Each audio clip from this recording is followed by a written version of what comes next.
Сколько бы российская пропаганда не заявляла, что на Донбассе и в России живет один народ, и что Донбасс – это Россия, а не Украина, российское государство само же своими действиями на практике показывает, что это совсем не так.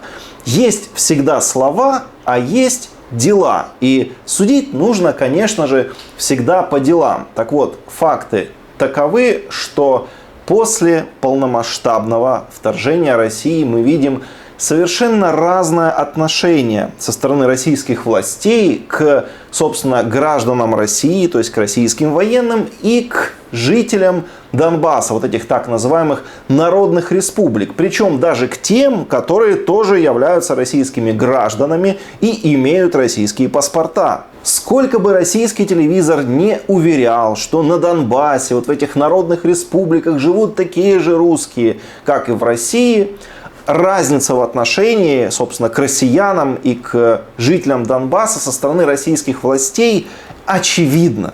Если у российских солдат, у российских военных, которые приезжают, собственно, из РФ, есть некие права, у них, например, есть контракты, а в случае их гибели их родственники могут претендовать на какую-то компенсацию, то у жителей Донбасса никаких прав нет и близко. У них никаких контрактов нет.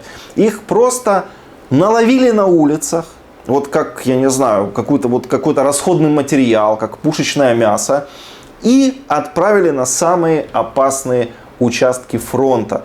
И сделать с этим они ничего не могут, потому что их не жалко, их просто никто не считает, никто не считается с этими потерями. То есть, если у российских военных есть возможность, например, разорвать контракт, есть возможность не заключать новый контракт после того, как их краткосрочный контракт закончится, то у жителей Донбасса просто нет такой опции. У них нет никакого контракта. Это просто заложники, которых наловили, поймали, без всякой подготовки, отправили просто на убой, подставили под пули и под снаряды. И, конечно, их родственники в случае гибели тоже никакой компенсации не получают. И это не просто какие-то мои домыслы или мои выдумки.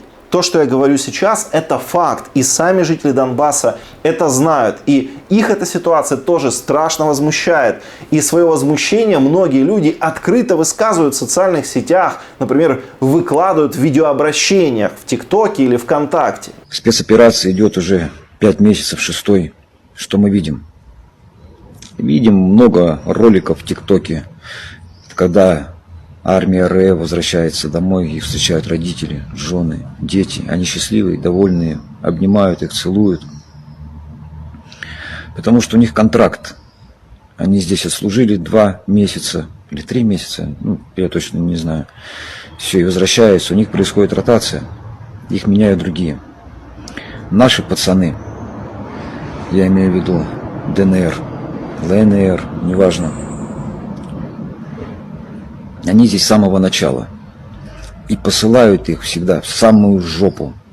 Штурмовать любые направления. Идут наши первые, а потом уже за ними идут РФ, Ахмат. И снимают ролики, какие они доблестные и умелые воины. Ну и в чем не прав этот человек? Вот российским этим всем националистам, патриотам, им есть что возразить на это по существу. Недавно на российском телевидении показали ролик о том, как родители погибшего российского военного получили компенсацию за его смерть и купили новую «Ладу».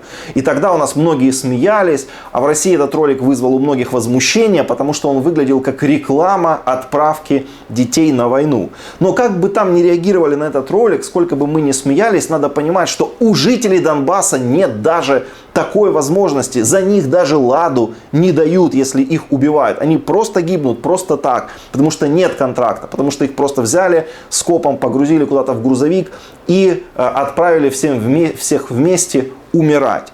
И вот этот факт, это и есть на самом деле доказательство того, что нет никакого единого народа в Украине и в России. Или там на Донбассе и в России. Сама же Россия опровергает этот бред про то, что один народ, одни и те же самые люди, не один народ, потому что они относятся совершенно по-разному.